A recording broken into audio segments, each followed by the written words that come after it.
Et salut, j'espère que tu vas bien. Aujourd'hui, on va faire ensemble un grand classique de la pâtisserie, le pain au chocolat. Bon, on va le refaire. Et salut, j'espère que tu vas bien. Aujourd'hui, on va voir ensemble un grand classique de la pâtisserie, la chocolatine.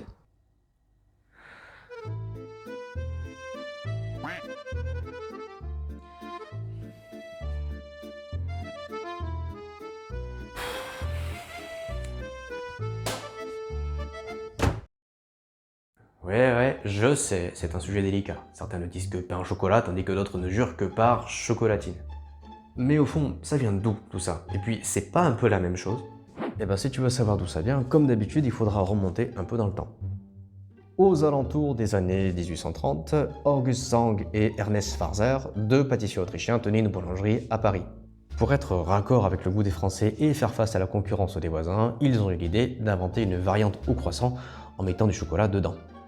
C'est comme ça que la première version de cette viennoiserie est née, le chocoladine croissant. Bon d'accord, comme ça peut te paraître un peu bizarre, mais avec l'accent autrichien, la lettre D prononcée T, la première prononciation retenue a donc été chocolatine. À côté de ça, si c'était présenté quand même comme une variante du croissant, la chocolatine, elle, a été faite avec une pâte briochée et non de la pâte feuilletée levée. Un peu plus tard, au début du XXe siècle, la pâte briochée s'est vue remplacée par de la pâte feuilletée et l'appellation a changé en pain au chocolat. Et pour le reste de l'histoire, rien de particulier, si ce n'est qu'aujourd'hui, l'appellation chocolatine est bien restée présente dans les régions du sud-ouest. Allez, le point histoire étant terminé, la suite ça se passe en cuisine.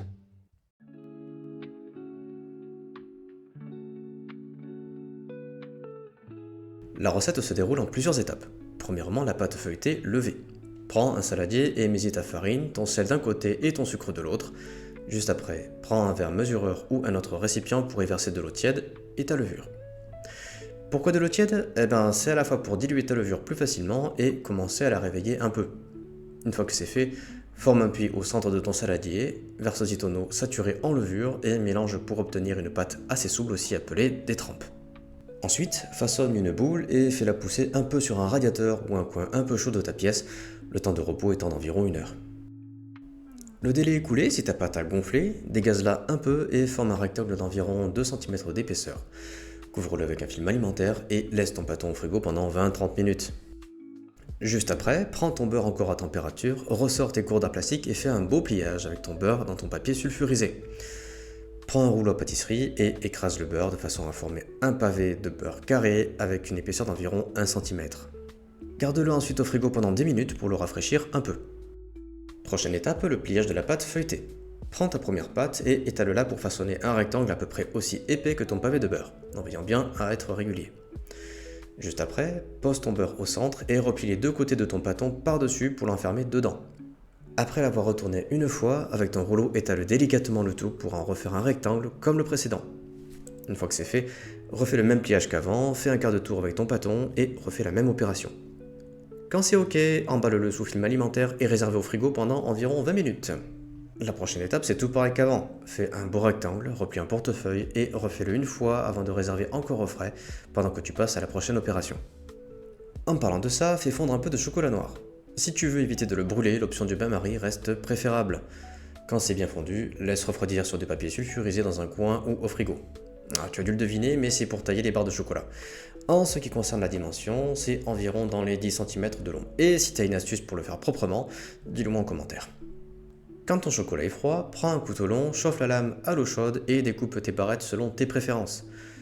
Pour la pâte feuilletée, étale-la pour y découper des bandes de 10 cm de largeur environ et de 1 cm d'épaisseur. Après ça, commence à disposer une barre de chocolat, replie ta pâte par-dessus, remets une barre de chocolat avant de replier en faisant attention à garder la soudure en dessous. Répète l'opération jusqu'à épuisement du chocolat ou de la pâte. Juste avant de les cuire, laisse pousser une dernière fois. Pour ça, prends un récipient avec de l'eau presque bouillante que tu laisses en bas de ton four. Dispose tes pains sur une plaque de cuisson et laisse-la sur une grille pendant environ 20-25 minutes, porte fermée. Et la dernière étape, la cuisson. Pour ça, préchauffe le four à 230 degrés Celsius. Une fois que c'est bon, prends un jaune d'œuf avec un peu d'eau et un pinceau.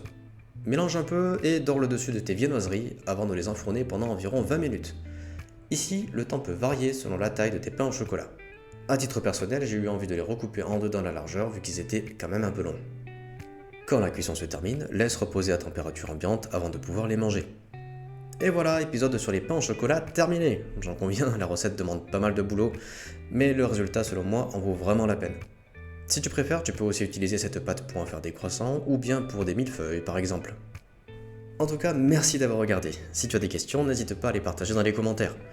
Sur ce, je te dis à la prochaine fois et on se retrouve plus tard en cuisine.